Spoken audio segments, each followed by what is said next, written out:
তাহলে এটা কি স্যার নর্মাল সৌজন্যমূলক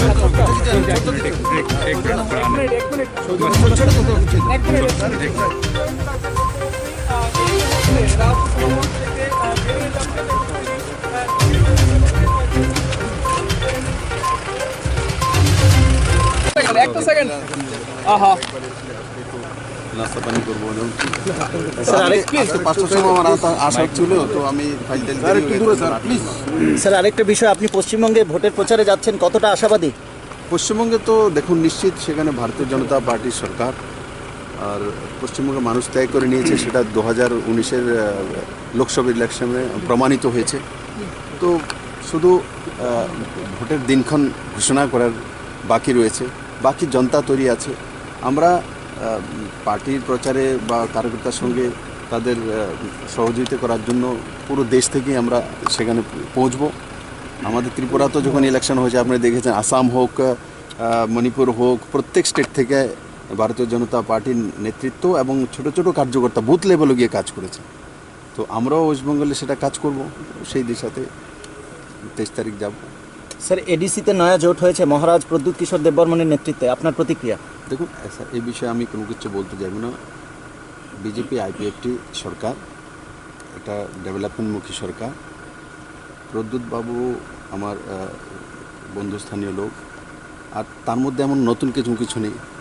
আইপিএফটি সঙ্গে শুধু প্রদ্যুৎ বাবু ছিলেন, তো নতুন তো কোনো কিছু নেই। প্রদ্যুৎ বাবু এমনি তো আমার সঙ্গে একটা ব্যক্তিগত সম্পর্ক বা আমাদের সঙ্গে একটা পারিবারিক সম্পর্ক রয়েছে। বাকি যেটা ওই দিন আমি দেখেছি, আপনারাও দেখেছেন, প্রদ্যুৎ বাবু ওনাদের সঙ্গে জয়েন্ট প্রেস করেছেন, আর যা যা বলেছেন আপনাদের সামনেই বলেছে। তো সেই বিষয়ে আমার কোনো বলা উচিত না, আর তার মধ্যে নতুন কোনো কিছুই নাই। তার জন্য সিপিএম বা কংগ্রেস অন্য কাউ খুশি হওয়ার কোনো দরকার নেই। স্যার বিজেপি কি আইপিএফটি কে জোটে রাখবে, যে 23-এর পর তারা বিজেপির বিরুদ্ধে নির্বাচনে প্রতিদ্বন্দ্বিতা করবে? দেখো প্রসেনজিৎ,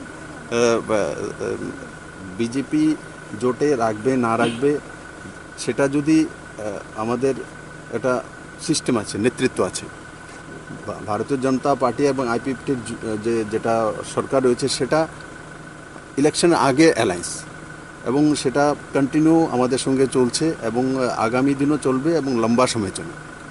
স্যার একটা বিষয় বহুদিন ধরে আলোচনায় রয়েছে যে রাজ্য মন্ত্রিসভা কবে সম্প্রসারণ হবে বা নতুন মন্ত্রিত্ব কেউ পাবেন কিনা, অনেকদিন ধরেই জল্পনা। আপনি মুখ্যমন্ত্রী, আপনি কিভাবে গোটা বিষয়টা দেখছেন? ওটা আমাদের একটা ডিসিপ্লিন পার্টি আছে, যেটা আমাকে বলার, যেটা আমাকে দায়িত্ব সেটা আমি পালন করি, আর নেতৃত্ব যখন যেটা বলবে সেটা সবাইকে নিয়ে, পার্টিকে নিয়ে কাজ করা আমার দায়িত্ব। কারণ আমাকে রাজ্যের মুখ্যমন্ত্রী বানিয়েছে, তো আমার দায়িত্ব হচ্ছে সবাইকে নিয়ে কাজ করা এবং কেন্দ্রীয় নেতৃত্বের সঙ্গে সামঞ্জস্য রেখে কাজ করা। স্যার 23-এর পর যদি আইপিএফটি বিজেপির বিরুদ্ধে লড়াই করে তাহলে জোট কি করে অটুট থাকবে?